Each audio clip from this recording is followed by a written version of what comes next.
మనం ఇప్పుడు ఉస్మానియా హాస్పిటల్ ఆవరణలో ఉన్నటువంటి చింత చెట్టును చూస్తున్నాం. ఏంటి ప్రత్యేకత అనుకుంటున్నారా? వినండి. 1908 సంవత్సరంలో మూసీ నదికి భయంకరమైన వరదలు వచ్చిన సందర్భంలో ఈ ఉస్మానియా హాస్పిటల్ ప్రాంతం అంతా కూడా నీటితో నిండిపోయింది. ఆ సందర్భంలో 150 మందికి పైగా మనుషులు ఈ చెట్టునెక్కి తమ ప్రాణాలని కాపాడుకున్నారు. అందుకే ఇక్కడ దీన్ని ఒక గుర్తింపు వృక్షంగా ఉంచారు. దీన్ని ప్రాణదాత్రి అంటారు. ప్రాణవాయువుని ఇవ్వడమే కాకుండా ప్రత్యక్షంగా ప్రాణాలని కూడా కాపాడిన ఈ ప్రాణదాత్రి వృక్షం ఇప్పుడు హైదరాబాదులో ఉన్న ఉస్మానియా హాస్పిటల్ ఆవరణలో ఉంది.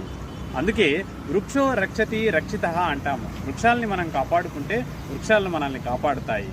ధన్యవాదాలు. మనం ఇప్పుడు ఉస్మానియా హాస్పిటల్ ఆవరణలో ఉన్నటువంటి చింత చెట్టును చూస్తున్నాం. ఏంటి ప్రత్యేకత అనుకుంటున్నారా?